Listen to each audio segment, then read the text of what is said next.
नमस्कार दोस्तों, SN electrical academy के यूट्यूब चैनल पे आप सभी का स्वागत है। यूपीपीसीएल टीजी2 की प्रिपरेशन करने वाले स्टूडेंट के लिए हमने स्पेशल न्यूमेरिकल क्वेश्चन सीरीज चला रखा है। उसी सीरीज का पार्ट नंबर 44 है। वीडियो को कंप्लीट वॉच कीजिएगा। न्यूमेरिकल पोर्शन में आपको बहुत कुछ सीखने को मिलेगा। साथ ही साथ वीडियो अच्छी लगे तो वीडियो को लाइक कीजिएगा और अपने दोस्तों में भी आप सब वीडियो को ज़रूर शेयर कीजिएगा। जो भी स्टूडेंट चैनल पे पहली बार होंगे प्लीज़ दोस्तों चैनल को सब्सक्राइब जरूर कर लीजिएगा। साथ ही साथ बेल आइकन को भी प्रेस कर लीजिएगा। हम ऑल ITI एग्ज़ाम के प्रिपरेशन करने वाले स्टूडेंट के लिए स्पेशल न्यूमेरिकल पोर्शन को कवर कर रहे हैं, तो आप इस वीडियो को ज़रूर वॉच कीजिएगा। तो चलिए आज के क्वेश्चनों का आगाज़ करते हैं और आपके स्क्रीन पे फर्स्ट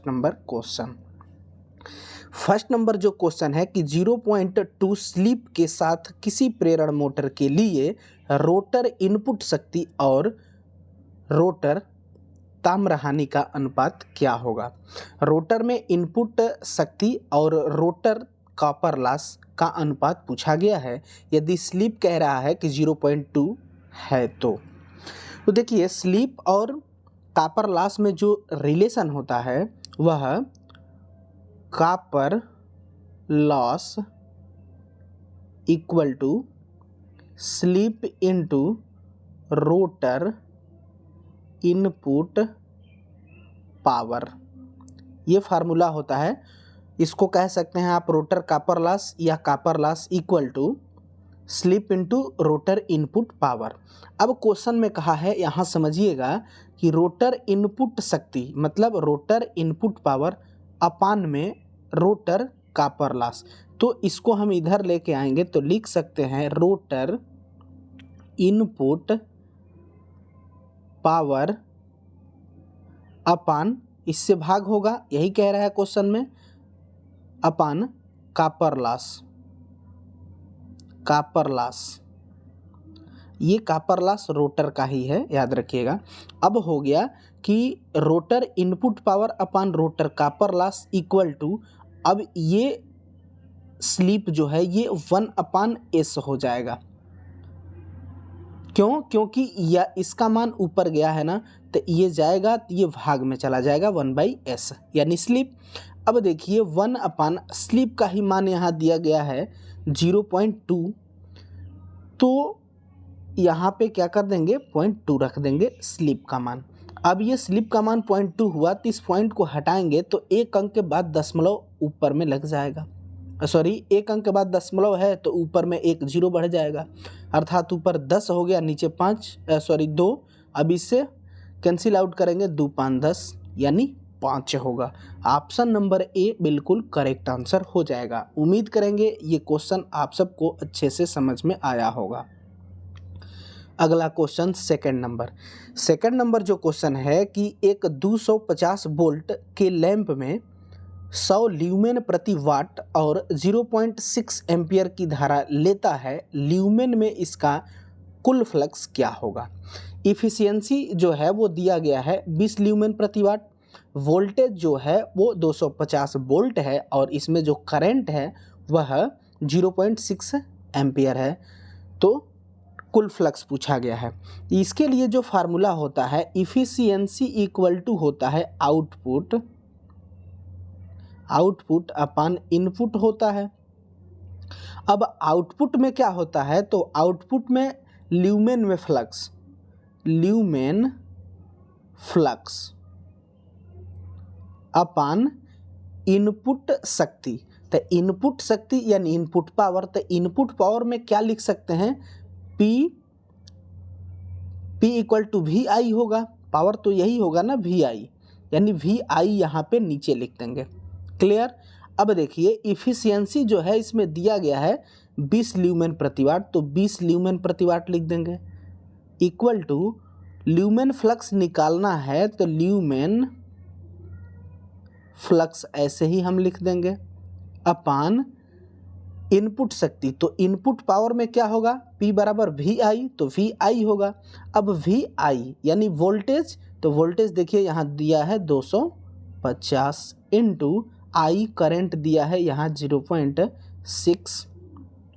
अब देखिए ये करंट जो है 0.6 है, ये पॉइंट हटाएंगे तो ऊपर में 10 लिख देंगे। क्यों? क्योंकि एक अंक के बाद दशमलव था। अब ये 0 से ये 0 मारा जाएगा। अब 25 पर 0 है, मतलब 250 इंटू 6 जब करेंगे तब 25 छक्का 150 और ये एक 0 हो जाएगा, यानी 1500 इसका गुणनफल हुआ। अब 1500 में ये क्रॉस मल्टीप्लिकेशन यहाँ करेंगे तो 15 दूनी का 30 पर 2 0, क्लियर, यानी 3000 आंसर होगा। ऑप्शन नंबर सी बिल्कुल करेक्ट आंसर हो जाएगा। अगला क्वेश्चन, अगला जो क्वेश्चन है 3rd नंबर, इसमें है कि 3 प्रतिरोध R, 2R और 4R स्टार में संयोजित हैं। इसके टोटल तुल्यांक डेल्टा संयोजन रेजिस्टेंस क्या होगा? कहने का मतलब यह है कि स्टार में कनेक्शन है, अब इसको डेल्टा में कन्वर्ट करना है, तो डेल्टा में क्या मान होंगे? देखिए यहाँ पे हम फिगर ड्रा कर रहे हैं, आप सब ध्यान से इसको देखिएगा। ये हो गया, तो यहाँ पे जो है ये तो स्टार का है, तो स्टार में ये रेजिस्टेंस जो है वो 4 है, ये 2R है और ये 4R है। अब यहाँ से जब हम कनेक्शन बनाएंगे तब ये डेल्टा का बन रहा है, अब ये डेल्टा कहलाएगा। तो यहाँ पे एक रेजिस्टेंस डेल्टा में होगा, यहाँ पे भी एक रेजिस्टेंस होगा और यहाँ पे भी रेजिस्टेंस होगा। अंदर वाला जो है वो स्टार है, बाहर का जो बना है वो डेल्टा है, तो इसको हम ए कह देते हैं, इसको बी कह देते हैं और इसको हम सी कह देते हैं।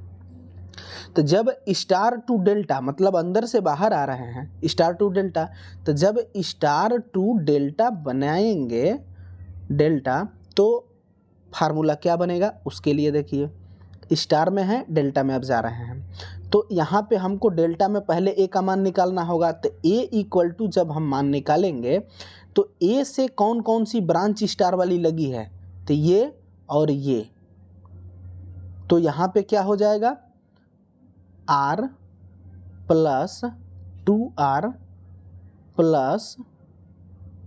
प्लस यहीं पे करेंगे, रुकिए इसको हम यहाँ करते हैं, इधर ए का मान हमें निकालना है, तो ए इक्वल टू निकालेंगे तो क्या हो जाएगा, ए से कौन कौन सी ब्रांच है, तो ये वाली ब्रांच और ये वाली ब्रांच लगी है, यानी हम कह सकते हैं R प्लस 2R प्लस पुनः इसी का एक बार गुणा करेंगे तो R इंटू 2R अपान जो एक ब्रांच बची है स्टार वाली उसको बटे में लिखते हैं, तो ये 4R बचा है तो ये 4R हो जाएगा।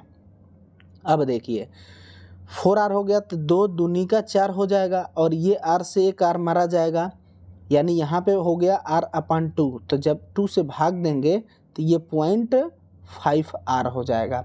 अब देखिए 2R और 1R 3R और 3 और 0.5 यानी 3.5R हो जाएगा, यानी पहले ब्रांच का हमें मिल गया 3.5R।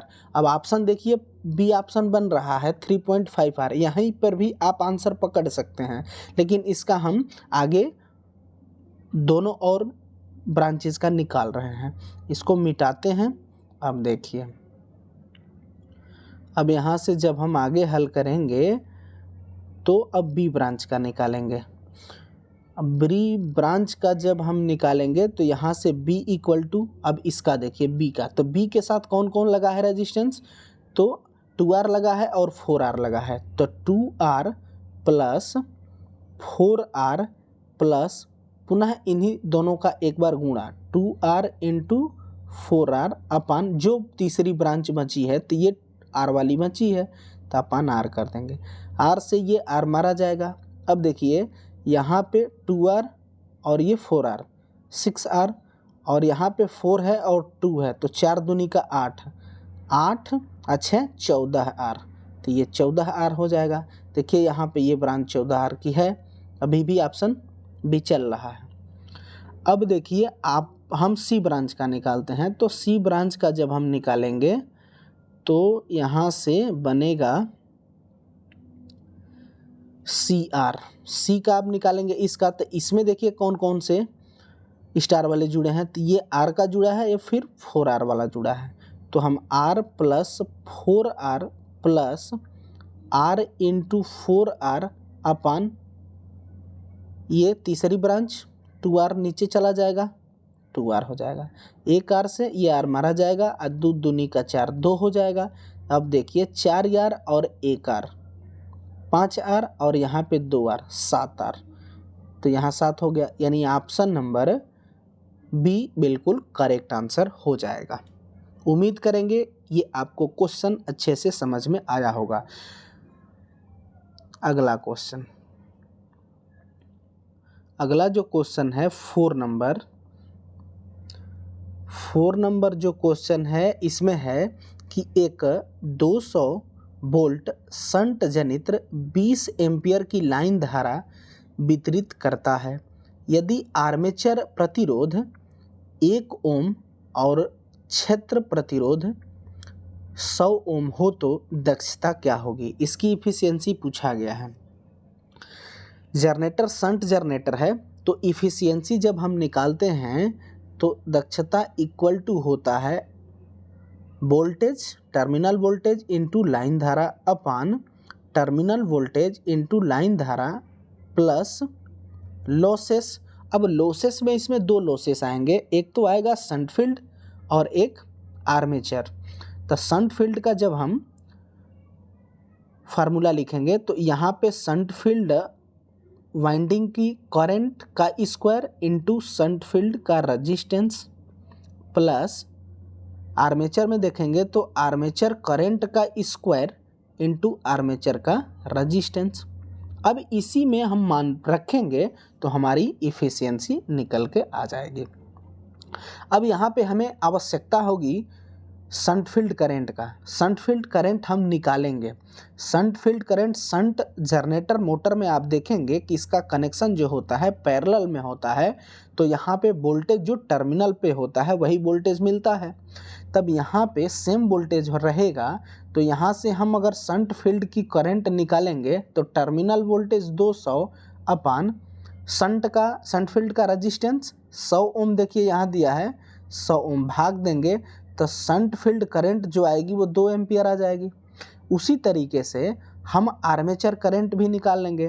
तो जनरेटर में आर्मेचर करंट का क्या होता है, armature current equal to load current plus shunt field current होता है। अब यहाँ पे आर्मेचर करंट हमें निकालना है तो लोड करंट कितना है 20 है, तो यहाँ 20 कर देंगे प्लस शंट फील्ड करंट अभी हमने निकाला 2, तो यहाँ पे 22 एम्पियर जो हो जाएगा ये आर्मेचर करंट आ जाएगी। अब सब हमने मान निकाल लिया, अब इसी में पुट करेंगे आंसर पाएंगे। अब देखिए दक्षता इक्वल टू टर्मिनल वोल्टेज 200 दिया गया है इनटू करंट लोड करंट, देखिए यहाँ 20 एम्पियर दिया गया है अपान फिर terminal voltage into load current, तो फिर यहाँ पे हम 200 इंटू 20 कर देंगे प्लस यहाँ पे आर्मेचर शंट फील्ड करंट तो 2 है, 2 का स्क्वायर कर देंगे इंटू शंट फील्ड का रजिस्टेंस, तो शंट फील्ड का रजिस्टेंस 100 है तो इंटू 100 हो जाएगा। फिर प्लस आर्मेचर करंट, तो आर्मेचर करंट 22 है तो 22 का स्क्वायर इंटू आर्मेचर का रजिस्टेंस तो 1 ओम है तो यहाँ 1 कर देंगे।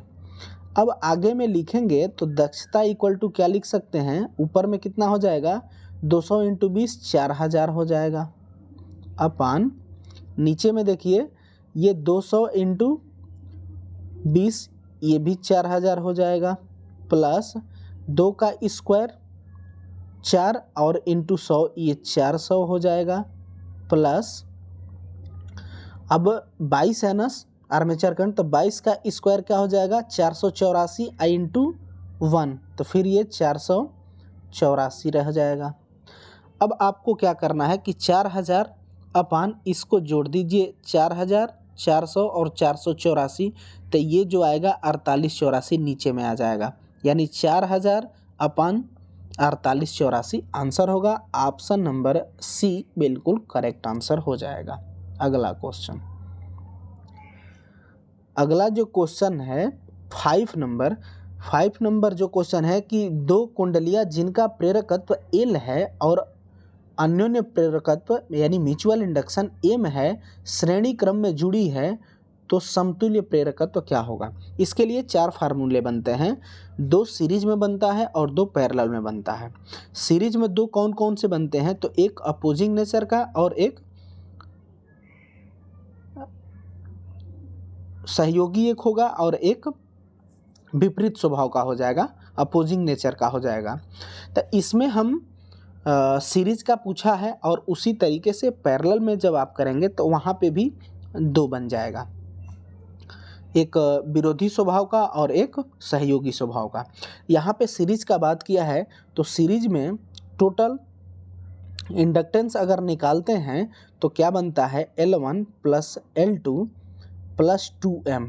ये M जो है म्यूचुअल इंडक्शन है, तो म्यूचुअल इंडक्शन जो है सहयोगी स्वभाव का अगर बनाते हैं सीरीज में फार्मूला तो L1 plus L2 plus 2M हो जाता है, यहाँ प्लस होता है सहयोगी में।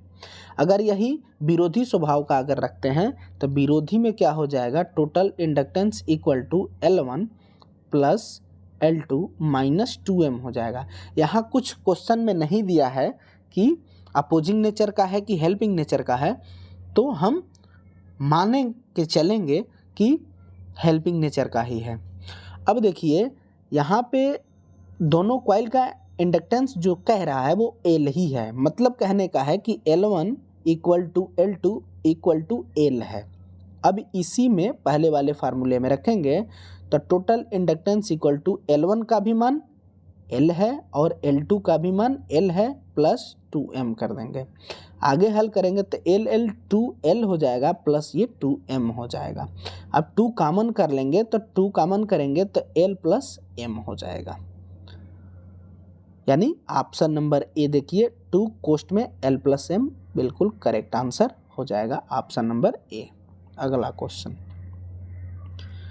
अगला जो क्वेश्चन है 6 नंबर कि 20 सेंटीग्रेड तापमान वृद्धि के लिए प्रतिरोध 40% बढ़ा दिया जाता है तो तापमान गुणांक क्या होगा, यानी अल्फा का मान पूछा गया है। डेल्टा टी कहें तो डेल्टा टी होता क्या है, तो delta T T2 minus T1 होता है। अब यहाँ पे अल्फा का मान अगर हम निकालते हैं तो अल्फा इक्वल टू हो जाएगा R2 माइनस R1 अपान R1 इंटू डेल्टा टी। अब डेल्टा टी जो है T2 माइनस T1 है, ये टेम्परेचर का डिफरेंस होता है। तो देखिए यहाँ पे क्वेश्चन थोड़ा सा समझना है कि 40% बढ़ा दिया जाता है 20 सेंटीग्रेड पर। कहने का मतलब यह है कि इसका अगर पहले रेजिस्टेंस की बात किया जाए R1 की तो ये 100% रहा होगा, तभी तो इसका R2 जब निकाला गया तो 20 सेंटीग्रेड पर 40% बढ़ गया, तो R2 को हम कह सकते हैं कि 140 रहा हो जाएगा। अगर R1 को हम 100 कह रहे हैं परसेंट में, 100 कह रहे हैं तो अगर परसेंट में, तो अगर इसको हम ऐसे भी तो लिख सकते हैं ना, केवल 1। उसी तरीके से R2 को भी हम लिखें चाहें तो ये 1.4 लिख सकते हैं। परसेंट जब हटाएंगे तो 100 से भाग देंगे तो इतना हो जाएगा, ये भी इतना हो जाएगा। यानी यहाँ से क्लियर हो गया कि हमको मान मिल गया, R2 का मान जो मिला 1.40 और R1 का मान जो मिला वो 1 मिल गया।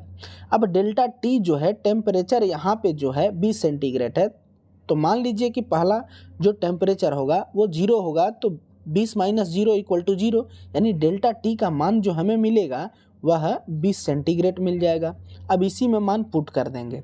R2 का मान जो है देखिए यहाँ पे 1.40 माइनस R1 जो है 1 है अपान फिर R1, तो 1 और इंटू डेल्टा टी जो है वो 20 हो जाएगा। आगे इसको हल करेंगे तो 1.40 में से 1 माइनस करेंगे तो 0.4 हो जाएगा, 0 अपान 20 हो जाएगा नीचे में। अब देखिए क्या करेंगे कि ये पॉइंट जब हटाएंगे ऊपर वाला तो नीचे में 2 0 हो जाएगा, यानी 100 लिखना पड़ेगा। अब 20 दूनी का 40 हो जाएगा, 2/100 लिख देंगे। अब इसको हल करेंगे तो नीचे में 2 जीरो है तो ऊपर में इसके 2 अंक के बाद दशमलव लगा देंगे, यानी 0.02 हो जाएगा। प्रति सेंटीग्रेड अल्फा का मात्रक होता है, इसलिए ऑप्शन नंबर डी बिल्कुल करेक्ट आंसर हो जाएगा। अगला क्वेश्चन, अगला जो क्वेश्चन है 7 नंबर, इसमें है कि 7 नंबर में कि एक श्रेणी अनुनाद RLC परिपथ के लिए दो आवृत्तियां क्रमशः 36 किलोहर्ट्ज और 25 किलोहर्ट्ज हैं। अनुनाद आवृत्ति क्या होगी? रेजोनेंस फ्रीक्वेंसी पूछा गया है। इसमें 2 फ्रीक्वेंसी का मान दिया गया है। पहली फ्रीक्वेंसी जो है वह 36 किलोहर्ट्ज की है और दूसरी जो फ्रीक्वेंसी है वो 25 किलोहर्ट्ज की है। रेजोनेंस फ्रीक्वेंसी बताना है। Resonance frequency F0 equal to √F1 F2 होता है। √F1 का मान जो है वह 36 किलो हर्ट्ज है, इनटू F2 का जो मान है वह 25 किलो हर्ट्ज है। अब देखिए ये भी किलो है, ये भी किलो है, इनटू में है तो रूट से बाहर निकालेंगे तो 1 किलो तो आएगा, 1 किलो हर्ट्ज लिख देंगे बाहर में। अब 36 का वर्गमूल निकालेंगे आप तो 6 हो जाएगा, इनटू 25 का वर्गमूल निकालेंगे तो 5 हो जाएगा। अब 5 छक्का 30 किलो हर्ट्ज, यही ऑप्शन होगा, यानी ऑप्शन नंबर डी बिल्कुल करेक्ट आंसर हो जाएगा। अगला क्वेश्चन, अगला जो क्वेश्चन है 8 नंबर की किसी आर्मेचर में 24 खांचे हैं और 4 पोल हैं, पोल पिच ज्ञात कीजिए। तो फार्मूला जो होता है pole pitch equal to slot यानी खांचे अपन पोल हो जाता है। इसको चालक बाई पोल भी लिखा जा सकता है। अब देखिए पोल पिच इक्वल टू खांचे अपन पोल हुआ, खांचे कितना है तो 24 है तो 24 हो जाएगा। पोल कितना है 4 है तो ये 4 छक्का 24, 6 पोल आएंगे। ऑप्शन नंबर डी बिल्कुल करेक्ट आंसर हो जाएगा। अगला क्वेश्चन, अगला जो क्वेश्चन है 9 नंबर कि 100 हर्ट्ज की आवृत्ति पर 50 माइक्रोफैरड के संधारित्र का धारितीय प्रतिघात ज्ञात कीजिए। फ्रीक्वेंसी 100 है और सी यानी कैपेसिटर का मान 50 माइक्रोफैरड है। धारितीय प्रतिघात यानी XC पूछा गया है तो XC equal to 1/2 pi FC कर देंगे, इक्वल टू 1/2 इंटू पाई का मान 3.14 इंटू फ्रीक्वेंसी दिया गया है यहाँ पे 100 हर्ट्ज इंटू सी का मान जो है वो 50 माइक्रोफैरड है। तो 50 माइक्रोफैरड यानी 10 टू दी पावर, इसको लिखेंगे तो -6 कर देंगे, 10 टू दी पावर -6। अब इस -6 को ऊपर ले जाएंगे तो +6 हो जाएगा, तो +6 हो जाएगा, यानी लिख सकते हैं कि 10 to the power 6 upon 2 into 3.14 into 100, इतना तो लिखा जा सकता है। 100 इंटू 50। अब देखिए क्या करते हैं, इसको आगे हल करते हैं। तो ये जो है 2 जीरो, इसमें से 2 जीरो कट जाएगा, यानी अब ये 10 टू दी पावर 4 हो गया। अब आगे स्टेप में हल करेंगे तो ये 50 दूनी का 100 हो जाएगा। तो ये 100 जो होगा इस 3.14 का दशमलव कटा देगा। क्लियर हो गया, यानी अब बचा ऊपर में 10 टू दी पावर 4, 4 का मतलब 1 पर 4 जीरो हो जाएगा, अपान नीचे में 314 हो जाएगा। जब आप इसमें भाग देंगे तो जो आपका भागफल आएगा वह 31.84 आएगा। ऑप्शन नंबर सी में दिया गया है 31.84 ओम बिल्कुल करेक्ट आंसर हो जाएगा। अगला क्वेश्चन, अगला जो क्वेश्चन है 10 नंबर कि यदि एक पूर्ण लोड ट्रांसफार्मर का कॉपर लॉस 400 वाट है तो आधे लोड पर इसका कॉपर लॉस बताइए। कॉपर लॉस हाफ पर, आधा पर, तो क्या हो जाएगा 1/2 का whole square into full load copper loss, full load copper loss. अब 1/2 का स्क्वायर करेंगे तो 4 और into full load copper loss कितना है 400, तो ये 400 कर देंगे। ये इससे कैंसिल आउट हो जाएगा, 4 एकम 4, ये 100 हो जाएगा, यानी 100 वाट करेक्ट आंसर होगा ऑप्शन नंबर डी। दोस्तों एक क्वेश्चन हमने पढ़ाया था star to delta, delta to star का, उसका हम आपको एक्सप्लेन कर दे रहे हैं कैसे। तो वो star to delta, delta to star का कन्वर्जन वहाँ यहाँ उसको देख लीजिए कि उसका फार्मूला बनता क्या है। यदि हम स्टार ये डायग्राम बनाएं ये स्टार का, तो इसको अगर हम कह दें कि ये R1 है और ये R2 है, ये R3 है, तो इसको डेल्टा में आप बनाइए। तो डेल्टा में जब बनाएंगे तो यहाँ इसका होगा फिगर डेल्टा वाले का, तो डेल्टा में ये A हो जाएगा, ये B हो जाएगा और ये C हो जाएगा। तो देखिए स्टार से हम डेल्टा में जा रहे हैं, तो स्टार से डेल्टा में जब जाएंगे तो फार्मूला क्या बनेगा, स्टार टू डेल्टा। ए का मान निकालेंगे तो ए इक्वल टू क्या लिखेंगे, तो ए से कौन कौन सी ब्रांच लगी है, तो R1 R2 वाली ब्रांच लगी है, तो फार्मूला क्या हो जाएगा R1 प्लस R2 प्लस पुनः इन्हीं दोनों का एक बार गुणा R1 इंटू R2 अपान जो तीसरी बची है स्टार वाली वो नीचे अपान में चली जाएगी, केवल इन गुणा का ही अपान होगा R3। ये ए का मान हुआ। उसी तरीके से बी का मान निकालेंगे तो ये बी है, तो बी से कौन कौन सी ब्रांच लगी है स्टार वाली, R2 R3, तो यहाँ लिख देंगे R2 plus R3 plus R2 into R3 अपान एक जो बची R1, तो अपान में R1 हो जाएगा। इसी तरीके से सी वाला निकालेंगे तो सी से कौन सी ब्रांच लगी है, तो R1 की और R3 की, तो यहाँ लिख देंगे R1 plus R3 plus R1 into R3 अपान बची कौन R2, तो नीचे R2 लिख देंगे। ये डेल्टा में रहा। अब पुनः एक बार हम स्टार में बना देते हैं आपको। तो स्टार में बनाएंगे तो पहले इसको हम मिटाते हैं, मिटाने के बाद फिर हम स्टार का कन्वर्जन आपको बता देते हैं। अब यहाँ से आगे